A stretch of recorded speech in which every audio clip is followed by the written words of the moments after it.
মথি লিখিত সুসমাচার 8:2। হালেলুয়া। আমি পড়ছি মথি লিখিত সুসমাচার 8:2 থেকে। আর দেখো, একজন কুষ্টি নিকটে আসিয়া তাহাকে প্রণাম করিয়া কহিলেন, হে প্রভু, যদি আপনার ইচ্ছা হয় আমাকে সূচি করিতে পারেন। তখন তিনি হাত বাড়াইয়া তাহাকে স্পর্শ করিলেন, কহিলেন, আমার ইচ্ছা, তুমি সূচিকৃত হও। আর তখনই সে কুষ্ঠ হইতে সূচিকৃত হইল। পরে যিশু তাহাকে কহিলেন, দেখিও, এই কথা কাহাকেও বলিও না, কিন্তু যাজকদের নিকটে গিয়ে আপনাকে দেখাও এবং মসির আজ্ঞা অনুসরণে নৈবেদ্য উৎসর্গ করো, তাহাদের কাছে সাক্ষ্য দিবার জন্য। হালেলুয়া। এইখানে প্রভু যীশু খ্রিস্টর কাছে একজন কুষ্টি আছে। কুষ্টি এসে কি বলছে? যে প্রভু, যদি আপনার ইচ্ছা হয় তবে আমাকে সূচিকৃত করুন।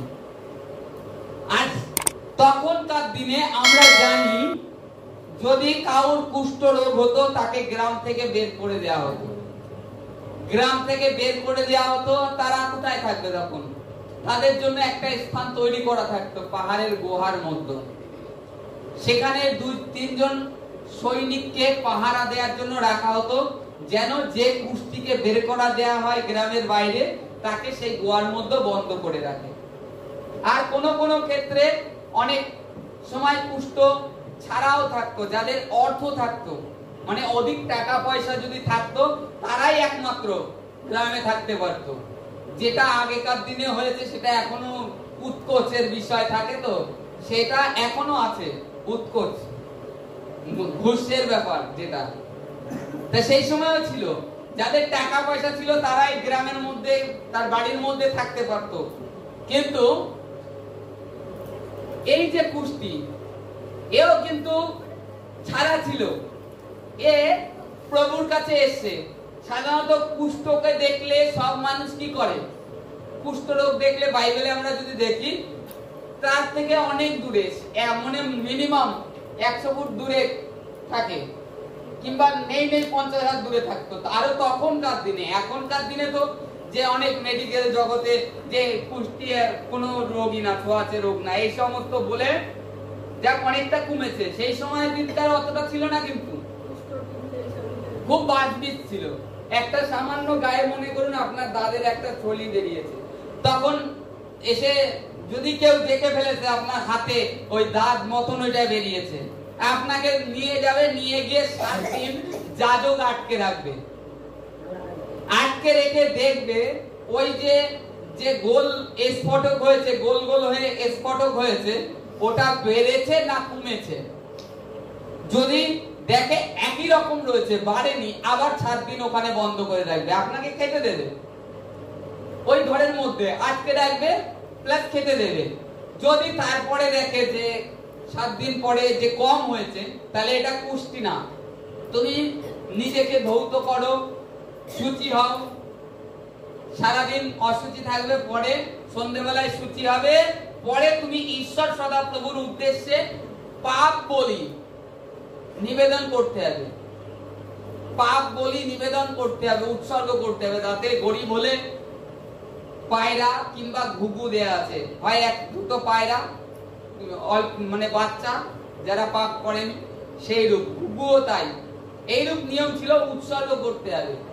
আর যদি সেটা বেড়ে যেত, তাহলে মনে করুন আপনাকে ওই যে ওটা কুষ্ঠ বলে দিত, কুষ্ঠ, তোমাকে গ্রামের বাইরে বের করে দেয়া, এই গ্রামে আর থাকতে পারবে না। তাই এই কুষ্টি যেহেতু ছাড়া ছিল, এ প্রভুর কাছে এসে বলছে, প্রভু, যদি আপনার ইচ্ছায় আমাকে সুস্থ করুন। প্রভু হাত বাড়িয়ে তাকে স্পর্শ করলেন। লোকে কাছে যেতে ভয় পেত, কিন্তু প্রভু যিশু তাকে স্পর্শ করলেন। কি বললেন? আমার ইচ্ছা, তুমি সূচিকৃত হও। আমার ইচ্ছা, তুমি সূচিকৃত হও। আজকে আমরা যারা প্রভুর কাছে নিয়ত আসছি, আমরা নিজেদেরকে ফিরিয়েছি পাপ থেকে, জগৎ থেকে। প্রভু যদি এই কুষ্টি একজন যে প্রভুকে প্রথমবার দেখেছে, প্রথমবার প্রভুর কাছে এসে প্রভু যদি তার প্রতি এইরূপ করুণা করতে পারেন, তার কুষ্ঠ থেকে তাকে সেই মুহূর্তে সুস্থ করে দিতে পারেন, তাহলে আজকে আপনারা ভেবে দেখুন, আপনারা যারা দীর্ঘদিন ধরে প্রভুর চরণে আছেন, যারা আপনারা প্রভুকে হৃদয় অন্তঃকরণ থেকে উদ্ধারকর্তা মুক্তিদাতা বলে গ্রহণ করে নিয়েছেন, আপনাদের কি প্রভু চায় আপনারা হতাশ থাকুন, নিরাশে থাকুন, কষ্টে থাকুন? চায় না। প্রথম কথা এই চায় না। ঈশ্বর চায় আপনাদেরকেও সুস্থ করতে, ঈশ্বর চায়, কিন্তু আপনারা নিজেরা, আমি কি বলছি, নিজেদেরকে ফিরাচ্ছেন না, নিজেদের হৃদয়কে বুঝাচ্ছেন না যে হ্যাঁ ঈশ্বর পারে, তিনি জীবন্ত। আর প্রভু কুষ্ঠির প্রতি যদি এতটাই অনুগ্রহ করতে পারে যে তার ক্ষত স্থানে হাত দিয়ে তাকে বললো, যাও, আমার ইচ্ছা তুমি সূচীকৃত হও। আজকে প্রভুর ইচ্ছা এটাই, প্রত্যেকে যেন সুস্থ থাকে, সূচীকৃত থাকে, প্রভুর ইচ্ছা। কারণ প্রভু তোমাদের প্রত্যেককে, আমাদের প্রত্যেককে ভালোবাসে। এবার এই যে কুষ্টি, সেই মুহূর্তে কি হয়, তার মধ্যে যে সুস্থতা, তার মাংসিকের একটা ক্ষত তো ছিল অবশ্যই, সেটা অলরেডি সেই মুহূর্তে সেরে ওঠা চালু হয়ে যায়। তার মাংস অলরেডি যে ক্ষত, সেই ক্ষতগুলো আস্তে আস্তে ভালো হতে থাকে, তখনই মানে সেই মুহূর্তে তার শরীর থেকে কাজ করা শুরু হয়ে যায়। তাই এইখানে তারপরে প্রভু বলছে, যখন সুস্থ হলো, যে যাজকদের কাছে নিজেকে দেখাও। কিন্তু পথে কারোর সাথে দেখা হলে তার কাছে আগে দাঁড়িও না, কিন্তু আগে যাজকের কাছে গিয়ে যাও।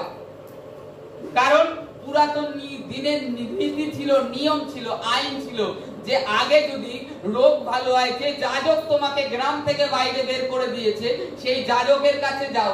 সেই যাজক যদি আবার তোমাকে দেখে সূচি বলে, তাহলে তুমি আবার গ্রামে ঢুকে খোলামেলা ভাবে আবার ঘুরতে পারবে, সকলের সাথে মিশতে পারবে, সকলের সাথে বসতে পারবে, সকলের সাথে কথা বলতে পারবে। এই কারণে তুমি যাজকের কাছে যাও, আর তার যে ঈশ্বর সদাপ্রভুর আজ্ঞা রয়েছে, আদেশ রয়েছে, সেইটা পালন করো। আজকে আমরাও সুস্থ হয়ে যাই, সমস্যার থেকে বেরিয়ে যাই, ঈশ্বরের ধন্যবাদ দিই। প্রথমে রিপোর্ট করেছি, রোগ ছিল, পরে আর রিপোর্ট করার সময় টাকা থাকে না।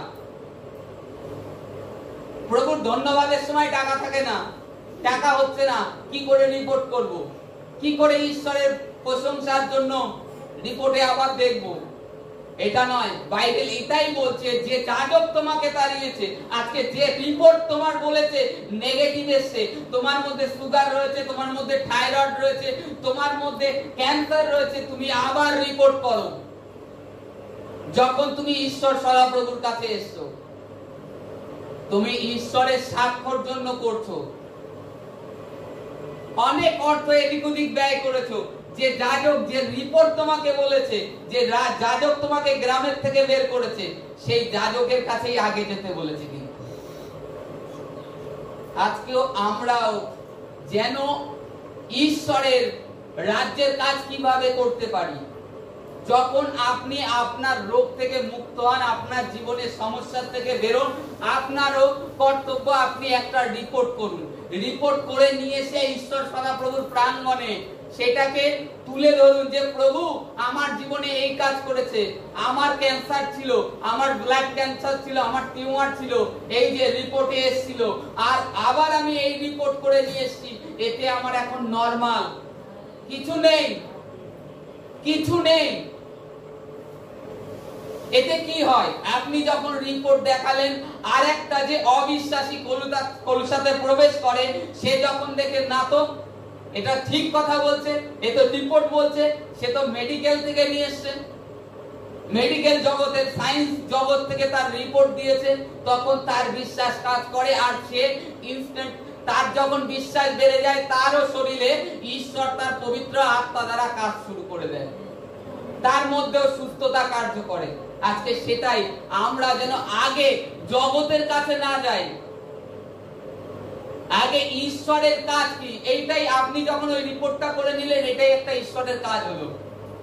একটা যে আত্মা নিরাশ হয়েছিল, অবিশ্বাসী হয়েছিল, সে কিন্তু তখন বিশ্বাসে ফিরল আপনার রিপোর্ট দেখে। আপনার রিপোর্ট দেখে আজকে আমরা যেন এইরূপ হই, আর আমরা প্রভুর প্রতি এইরূপ বিশ্বাস করি। প্রভু যিশু হাত রেখেছিল, সেই মুহূর্তে ইনস্ট্যান্ট কিন্তু তার পুরো ক্ষত ভালো হয়ে যায়নি, কিন্তু তার ক্ষতগুলো আস্তে আস্তে ধীরে ধীরে মানে ঘা যেগুলো ছিল আস্তে আস্তে কচি চামড়া এসে আস্তে আস্তে ভালো হচ্ছিল। তারপরে সে বাদ বাকিটুকু প্রভু যে স্পর্শ করেছে, একবারও বলেনি যে আমি তেল মাখাই, আমি জল খেয়ে নিই, বলেনি। সে বিশ্বাসের সহিত প্রভু বলে দিয়েছে আমাকে যাজকের কাছে যেতে হবে, সে চলে গেছে সোজা যাজকের কাছে, কারোর এদিক ওদিক যারা দাঁড়ায়নি, যেহেতু প্রভু বলেছে। আজকে বাক্যকে সেটা সেইভাবে আমাদেরকে ফলো করতে হবে, সেইভাবে আমাদেরকে পড়তে হবে, আর সেইভাবেই মানলে আমাদের জীবনে অদ্ভুত অদ্ভুত কার্য হবে। এদের বিশ্বাস দেখেছেন, ক্ষত রয়েছে তা সত্ত্বেও প্রভু বলেছে যাও আমার ইচ্ছা সূচীকৃত হোক, তখন তার ক্ষত ধীরে ধীরে ভালো হচ্ছিল, তখন সে তখনই সেই যাজকের কাছে চলে গিয়েছে। আমার দেখুন তো আমার ক্ষতগুলো ভালো হয়েছে কিনা, আমার কুষ্ঠ। তখন যাজক দেখে কি দিল, ওই রিপোর্ট দিয়ে দিল, তুমি পাস, তোমার ব্লাডে আর কোনো কুষ্ঠ নেই, তোমার শরীরে কোনো থাইরয়েড নেই, তোমার শরীরে কোনো সুগার নেই, তোমার শরীরে কোনো ক্যান্সার নেই। এটা হচ্ছে যে যাজক বলে দিল। তখনকার দিনে পাপ বলি ছিল, এখন আর পাপ বলি নেই, কারণ প্রভু ওটা ক্রুশে পে করে দিয়েছেন অলরেডি। প্রভু তিনি মূল্য চুকিয়ে দিয়েছেন আমাদের জন্য। আমাদের প্রভুর বাক্যে প্রভুর উপরে বিশ্বাস করতে হবে যে হ্যাঁ আমাদের প্রভু জীবন্ত, তিনি অদ্ভুত কার্য করেন। ঈশ্বরের